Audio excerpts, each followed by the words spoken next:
name is Maurice McGee, and we have a lot to talk about.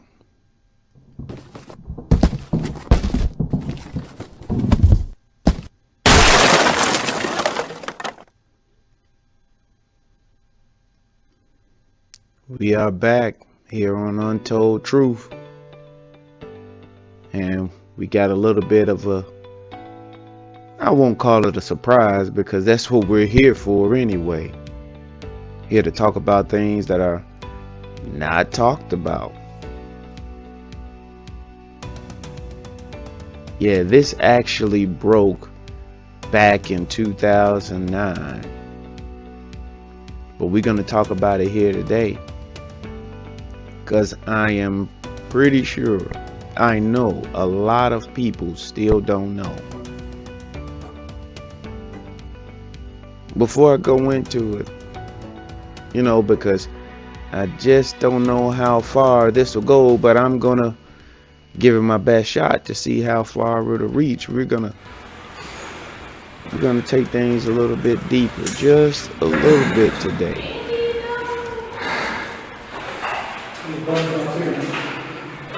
Have you ever worked real hard? Did your best. You were working for that promotion. You were grinding. You were putting the time in.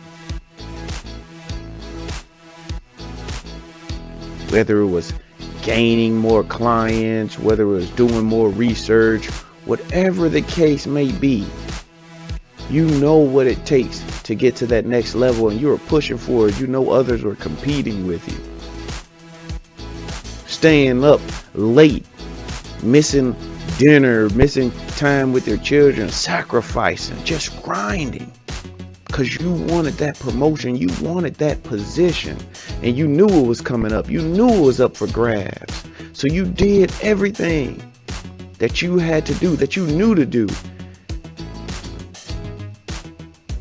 Not only that, everyone looked up to you. They know you were the best and the most qualified for the position. But then what happens?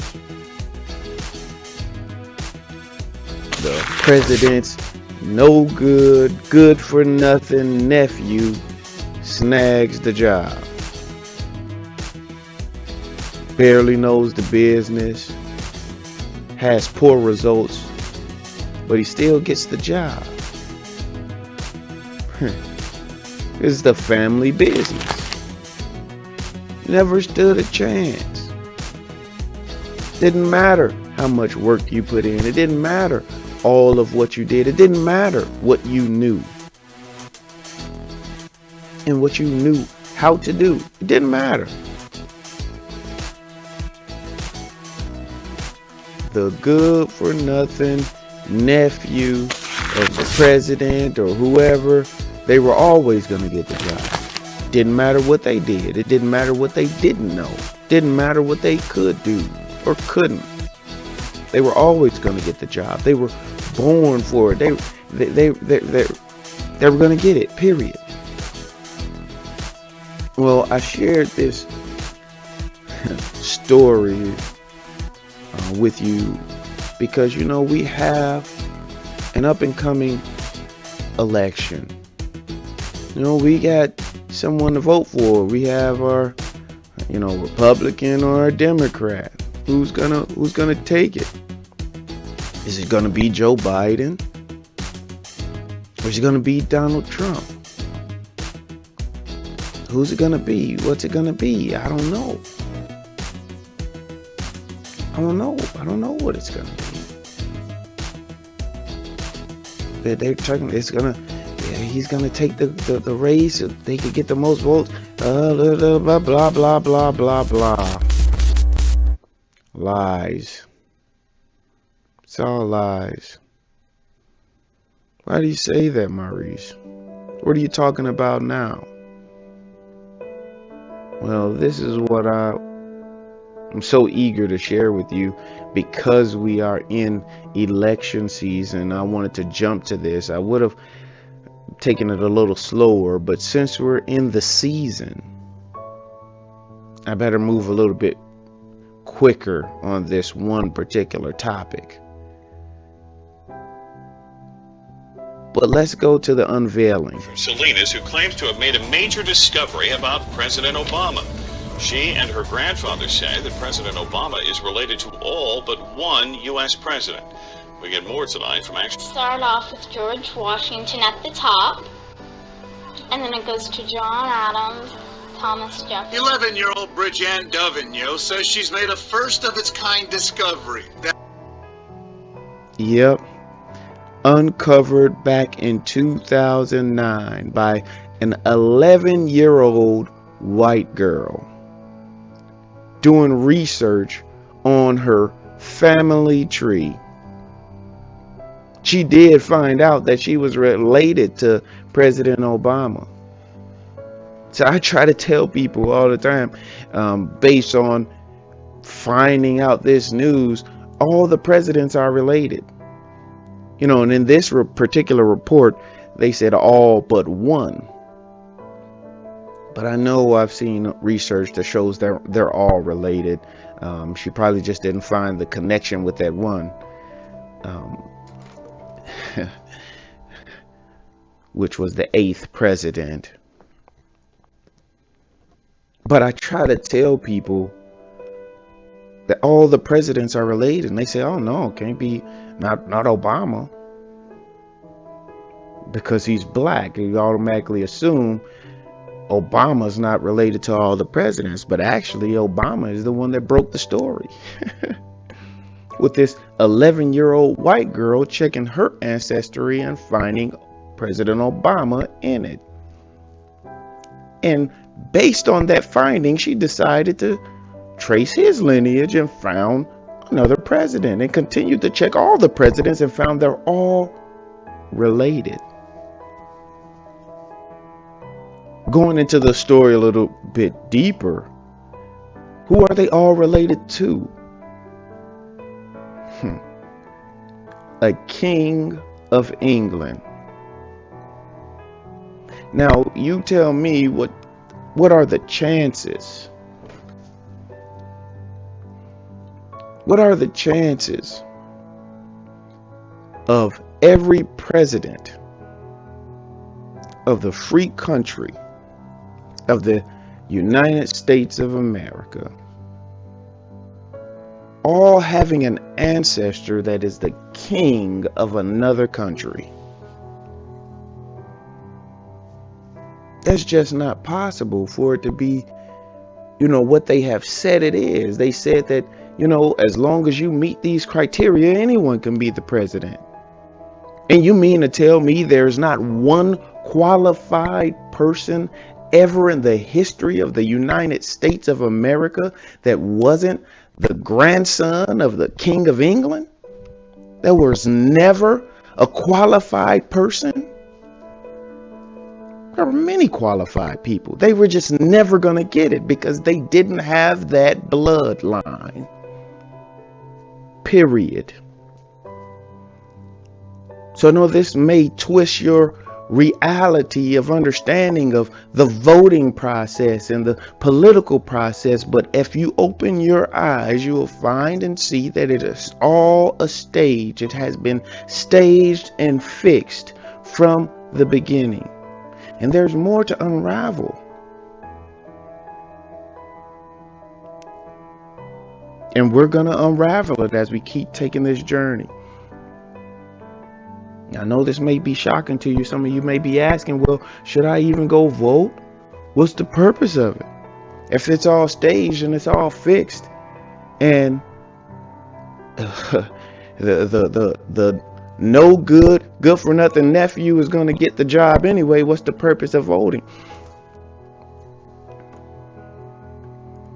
Well, before you throw away your ballots, before you decide, I'm not voting, I'm done with this, I quit, I give up, there's still a reason. There's still a reason to vote, I believe. Now, what we covered so far has been facts. That it is what it is. All the presidents are related. This is a stage. We as citizens of the United States are not who we think we are. We think we have a stake in things and can make things happen in the fashion that they told us. It's just not true. It's almost like subliminally suggesting an idea, and when the person states the idea, you act like they came up with it themselves. Have you ever done that before? Have seen that happen?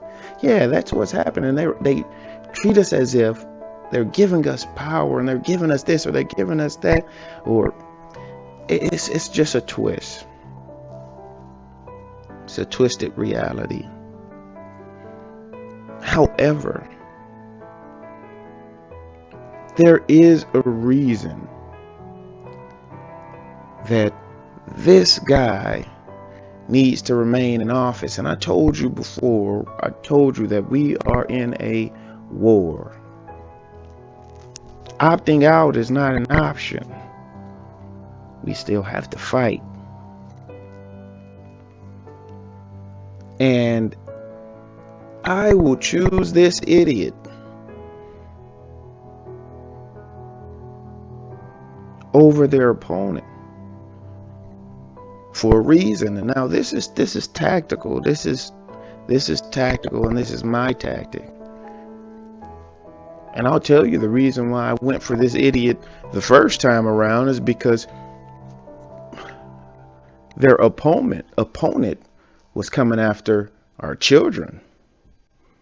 If you look and dig into the history, into the reports and their plans, the presidential plans, their of what they plan to do coming into office, one of Hillary's plans was to come after homeschool, to abolish it, bring all the children into public schools. And I was not letting that woman get her hands on my babies. Wasn't going to happen.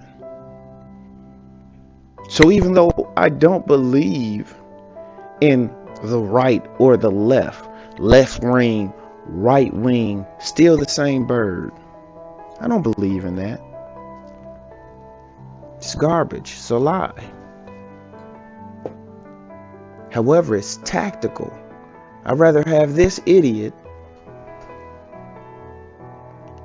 than that woman that was going to try to take my children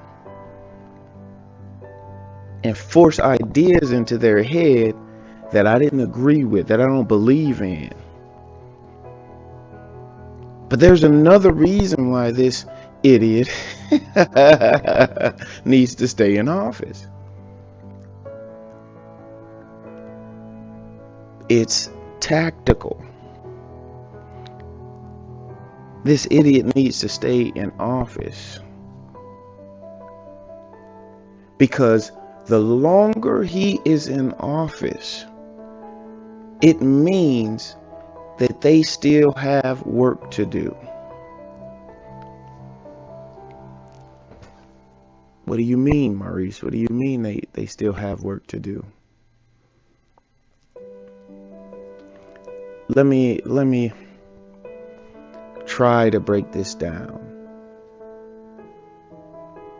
You see, what they're doing is taking something good and pure and making it to look as evil as possible. They're taking evil and making it to look good. It's actually written in the good book. And they're using Trump to do it. They took this bigot, sexist, lying, cheat, Hollywood actor and put him in the seat as the president of the United States. They chose him for the job. And if you know anything about the history, I mean, he's even stated it. He's always been a Democrat, but he's in the office as a Republican. And he's standing in that seat, standing for the church, standing for life, pro-life, standing for many good things and principles that people care about and believe in. He's standing for those things. Why? But if you take a person that has such a poor character and reputation, and he stands with good principles, then people from the outside can get emotionally detached from those principles to make good look evil and evil look good. And that's what this is all about. And the longer that Trump stays in office shows, because these people, they do data analysis where they can break down the behavior of people and where people are based on what we do, what we buy, what we don't buy. They pull in that data, and we're giving it to them through social media. I mean, they're getting a plethora of data, and they're looking for even more, which is going to start up the whole Internet of Things. That's going to pour much more data into their algorithms. But they're able to look at that data and to see our conscience, our values, what we stand for. And the longer Trump stays in office, they see people that are not dependent upon the system. The longer Trump stays in office, they see people that have strong values for the family, for the church, etc. So it means that they still have work to do to make good look evil. It's not that Trump is a good guy. Has nothing to do with him. He's a part of the family business. Doesn't matter which side. So you got to understand. I'm sorry I got all into it, so I didn't switch a lot more videos because I'm just flowing here. But I really wanted to get that out and stress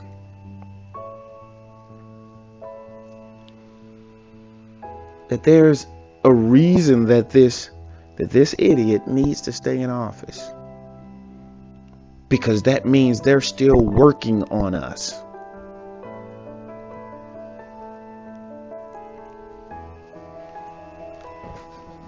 You may disagree with me. Hey, and from my analysis on this particular thing, maybe I'm wrong. I don't believe so. Like I said, we're in a war. And despite what you may think, there's no purpose. There's no purpose. If it's all staged and planned and the odds are against us, what's the point of even participating? Well, you still have to move. We're in the game, whether we like it or not. We're here. We're in America. We're a part of the system. We have to move. And if you have some faith, just move forward. In the end, I tell you, in the end, if you wake up, if you move, in the end, we win. Doesn't matter how it looks. Doesn't matter that it seems impossible.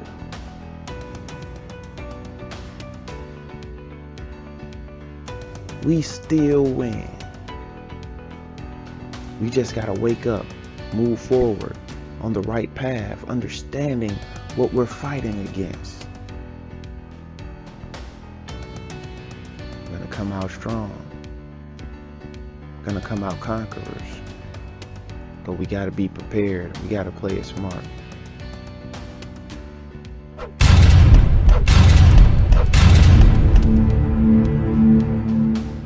Don't forget to like, share, and subscribe. I know I went on a little bit of a rant on this one, but thank you for watching. Like, share, and subscribe. We're gonna get more out.